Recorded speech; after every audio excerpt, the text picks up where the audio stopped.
Seja bem-vindo ao devocional diário do Teologia 24 Horas. Hoje a gente vai mergulhar num tema que é, profundo e transformador. 7 frutos, uma Canaã eterna. Vamos descobrir juntos que a Terra Prometida é muito mais do que um lugar, viu? É uma pessoa. E para a gente começar, eu quero deixar uma pergunta no ar para a sua reflexão. Dá uma olhada na sua jornada espiritual hoje. Onde é que você se vê nesse mapa? Ainda na escravidão do Egito? Naquela canseira do deserto?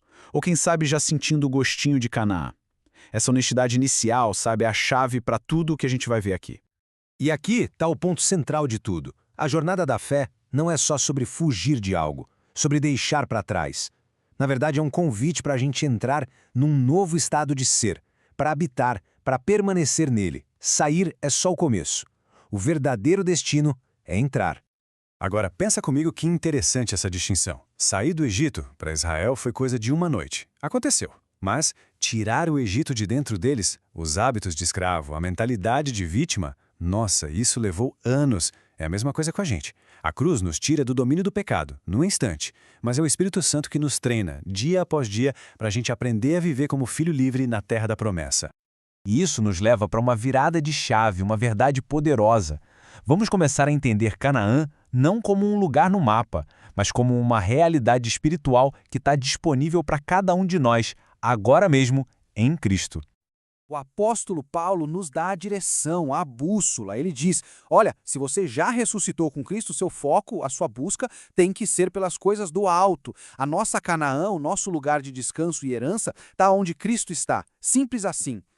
Exatamente. Na Bíblia, Canaã funciona como um tipo, uma sombra, sabe? Como um trailer de um filme que aponta para uma realidade muito maior. E essa realidade tem nome: Cristo. Ele é a nossa verdadeira herança, o nosso verdadeiro descanso. Lá no hebraico, a palavra para herança é nahalá. E o que isso quer dizer? Não é algo que a gente conquista na raça, sabe? É uma porção que a gente recebe direto de Deus. É um presente, um legado divino.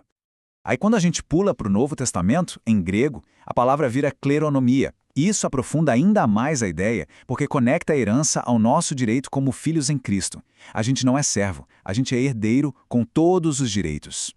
E essa herança toda incluiu o catapauses, o descanso. Mas olha, não é um descanso de ficar de bobeira não, é o descanso que vem quando a gente para de lutar com as nossas próprias forças e aprende a habitar, a confiar e a viver a partir de Deus.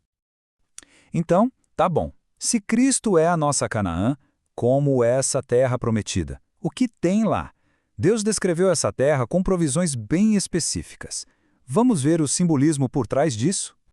Lá em Deuteronômio capítulo 8, ele lista 7 frutos principais. E a gente sabe, né? O número 7 na Bíblia quase sempre simboliza a perfeição, algo completo. Isso já nos dá uma dica importante sobre a provisão de Deus.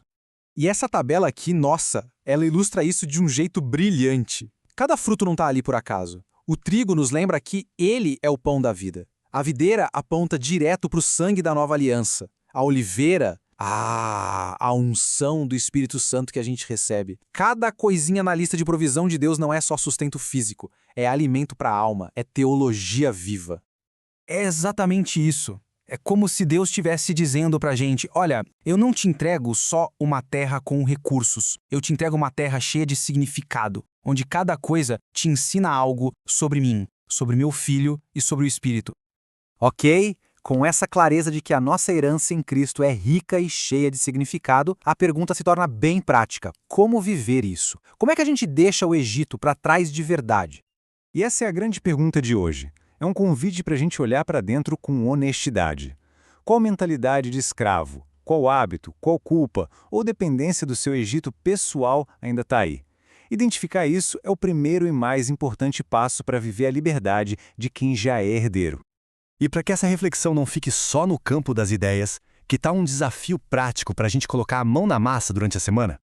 O desafio é simples, mas muito poderoso. Primeiro passo, identifique as áreas onde você ainda reage como escravo e não como filho. Segundo, pegue cada um daqueles 7 frutos e associe uma prática espiritual. Por exemplo, o trigo pode ser meditar na palavra, a oliveira, um tempo de oração buscando a unção. E o resultado disso tudo? Você começa a criar caminhos práticos, rotas para viver a sua identidade em Cristo no dia a dia. E para a gente selar esse entendimento no coração, vamos fazer uma declaração de fé. eu te convido a declarar comigo, em voz alta ou aí no seu coração, em nome de Jesus, declaro que neste dia eu caminho como herdeiro em Cristo, rompo com as correntes do Egito espiritual, recebo o descanso do Senhor e frutifico pelo poder do Espírito Santo. Agora eu gostaria muito de saber. Comenta aqui embaixo como este devocional diário falou com você e qual desses frutos de Canaã você vai colocar em prática nesta semana. A sua jornada pode ser exatamente a inspiração que outra pessoa está precisando ler hoje. E se você quiser mergulhar ainda mais fundo nesse tema, é só acessar gratuitamente o teologia24horas.com.br. Lá tem esse conteúdo em texto, áudio, vídeo, infográficos, tá tudo lá para te abençoar.